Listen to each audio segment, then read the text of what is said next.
What's good, people? It's your boy Fresh. Welcome to the channel, and today we'll be reviewing the Google Pixel XL. So the Pixel XL review is finally here. This is one review I've been dying to give to you guys for a while now, but I've been enjoying this phone since launch date on Verizon. And let's start about a year ago, back when there were rumors circulating concerning the Nexus line and how it will be no more, that the 6P will be the final Nexus phone ever. Android enthusiasts across the world were up in arms. Everyone was upset, including myself. I'm a big fan of the Nexus line. I've had the Galaxy Nexus in the past, even if you go way back in my videos. I also had the Nexus 6 as a work phone, and I can honestly say that I am sad to see the Nexus line go, but I'm happy to see Pixel finally arrive. Now, as you guys know out there that support the channel, I like to segment my reviews into 3 sections, starting off with what I don't like, then what I do like, and then my final verdict overall. The things that set me off, or that get under my skin, not really get under my skin honestly, or the things that turn me off, let's say that, is the fact that this phone isn't waterproof, the fact that it doesn't have an SD card slot, and the fact that it doesn't have stereo front-facing speakers, although HTC has been known for boom sound speakers for years. The fact that the speaker on this isn't the greatest. They could have put more into the build of this phone. It feels like it's been rushed, and it feels like they're just leaning on the fact that, hey, this is pure Google, it's made by Google, this is what Android is supposed to be. And that's all well and true, but I feel like you could have given your consumer a little bit more for their money. This phone is not cheap. If you're going to be competitive in this market at the same price point as phones like the iPhone that offer waterproofing, I need for you guys to throw in some extra features. Now, of course, these aren't deal breakers because I use this phone day in and day out, and in my personal opinion, this is the best Android phone that has ever been made in life. But that's my biggest gripe, the fact that it doesn't have all the extra bells and whistles that aren't necessarily a necessity, but it's something that's nice for the price. Considering that you're paying a premium price, you should get premium features. And that's my 2 cents there on what I don't like about this phone. And since we're talking about the build of this phone, let's take this time to go ahead and take a quick tour. So on the top of the phone, of course, you have your 3.5mm headphone jack, which is nice. Many OEMs are getting rid of that.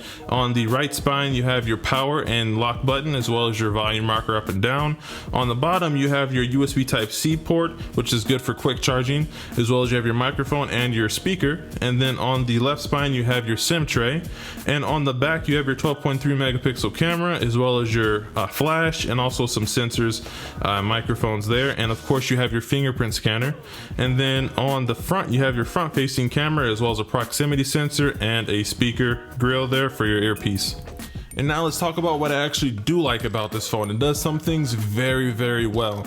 First and foremost, this phone's claim to fame is going to be its software. I've already touched on this already, but it's by Google. This is the pure Google experience. It doesn't have HTC Sense on it. It doesn't have TouchWiz from Samsung. It doesn't have LG's, whatever they call that crap on there. It doesn't have any extra skin over the base user interface, and it flies. This phone performs wonderfully when it comes down to everyday use. Even when gaming, benchmarks are amazing. Overall, the software on this phone is amazing. This is Android's iPhone, if that makes any sense. It works the way it's supposed to all the time. Many people don't like iPhones, but one thing everyone always says about an iPhone is that it works 99% of the time the way it's supposed to. Android finally has a phone that can compete in terms of fluidity against an iPhone. This phone software is definitely its strongest suit. In my opinion, it's running Android 7.1 Nougat, and I love every bit of it, from the Google Assistant to the Google Home when you slide over from the left and you're able to see your packages that are being shipped to you, your emails, news and current events that appeal to you. All in all, everything to this, even down to the Easter egg when I'm putting out treats for cats. I have tons of cats now. All in all, the software on this is amazing. It is the way Android should be. I feel like all phones should have stock Android on them. I don't think any phone should have any skin, and everyone should just compete on hardware.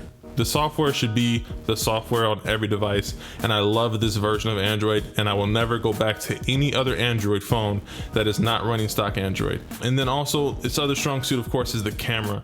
This has, of course, the highest rated camera. based on, you know, the specialists and the experts out. In my opinion, all the way around, in terms of video, in terms of photo, this phone takes the best photos. And if you follow me on Instagram, although it's compressed a bit, you'll be able to see some of the examples that I'm speaking of here. And now for my final verdict. When it comes to recommending a device to people, I like to stand on 4 pillars. One being battery life. The battery life on this phone is amazing. I'm able to get 5+ hours of screen on time, go to bed at 2, 3 in the morning and still have 20%, 30% left on my battery. And that's a full day's usage. The battery on this phone is amazing. The camera is bar none. The camera is solid. It looks amazing, especially for video with HDR+, the EIS, the lens blur feature. This camera is super dope. I really can't honestly recommend a better camera out there. Software, once again, this is the best implementation of Android I've ever seen in my life. It's buttery smooth, it works all the time. This is the way Android is supposed to be. And lastly, the screen. This panel has great video and angles, great color reproduction, it's quad HD, there's not much more you can ask for. If you're on the market looking for a phone, the Pixel is the #1 choice in my opinion. This is the best Android phone ever, point blank. I give this phone a 9 out of 10 considering that it is missing a few features, but this is a wonderful phone. I can't say enough positive things about it. Definitely go and grab one if you're on the market looking for a new phone. And lastly, I do have a Daydream VR that I will be doing a separate video on. Also, I will be doing a giveaway as well, considering that I have a second one. So stay tuned for that video. It's gonna be amazing. If you guys like this content and you wanna see more tech reviews, feel free to hit that subscribe button. I'd actually appreciate it. Go ahead and slap the like as well. It's been a pleasure letting you guys know my opinion on the Pixel XL. Thanks for watching. You guys stay safe, stay fresh.